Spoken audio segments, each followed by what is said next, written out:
નમસ્તે. અમે શ્રીમતી DHK મુંદ્રા કન્યા વિદ્યાલયમાંથી આ ગ્રીન એનર્જી નામનો પ્રોજેક્ટ રજૂ કર્યો છે, જેમાં અમે 5 થી 6 કૃતિઓ બતાવી છે.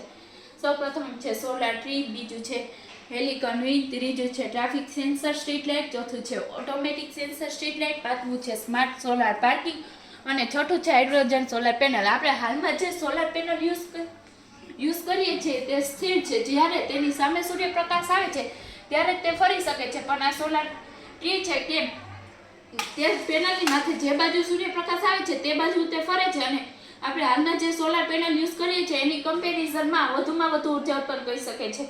બીજું છે હેલિકન વિન્ડ. આપણે હાલમાં પવનચક્કી યુઝ કરીએ છીએ કે તે એક જ દિશામાં ફરે છે, પણ આ હેલિકન વિન્ડ છે તેનો શેપ હેલિકન આકારનો આપવામાં છે. જે બાજુ તેમાં આવે છે હવા તે બાજુ તે ફરે છે અને મેક્સિમમ ઉર્જા ઉત્પન્ન કરી શકે છે.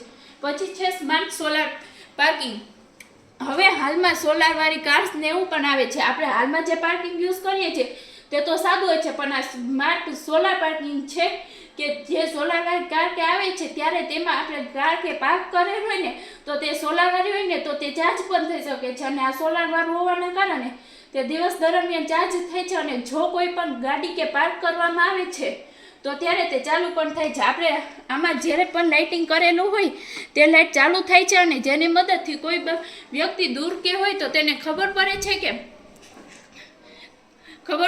કે અહીંયા કોઈ ગાડી પાર્ક છે.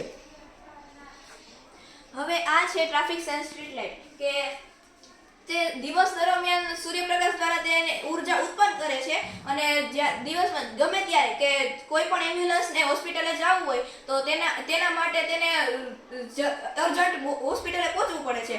તો હવે દૂરથી ક્યાંક ટ્રાફિક હોય છે તો આપણને કેવી રીતના ખબર પડી શકે છે? તો આના દ્વારા આપણે જો ટ્રાફિક જામ થાય છે તો દૂરથી પણ આપણને ખ્યાલ આવી જાય છે કે આ જગ્યાએ ટ્રાફિક જામ છે, તો તેથી એમ્બ્યુલન્સ તે બીજા રસ્તેથી પણ હોસ્પિટલે પહોંચી શકે છે, જેથી આપણે સમયનો બચાવ કરી શકીએ છીએ અને કોઈ પણ વ્યક્તિની જાન પણ બચાવી શકીએ છીએ.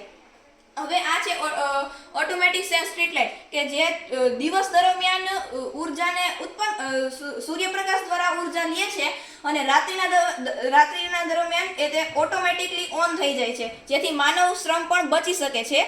અને આ છે હાઇડ્રોજન સોલાર પેનલ કે આમાં એવી રીતના હોય છે કે હવે આપણે હાઇડ્રોજન સોલાર પેનલનો ઉપયોગ કરી શકીએ છીએ, જે પાણીમાંથી હાઇડ્રોજન અને ઓક્સિજનના અણુઓ છૂટા પાડે છે અને હાઇડ્રોજનના અણુઓ અને હાઇડ્રોજન સોલાર પેનલ બે ભેગા મળી અને ક્રિયા કરે છે, જેના દ્વારા આપણે વિદ્યુત ઉત્પન્ન કરી શકીએ છીએ, જે આપણે રોજિંદા જીવનમાં આપણે ફેન ઓન કરવામાં અને એવી રીતના વિદ્યુત ઉત્પન્ન કરી શકીએ છીએ.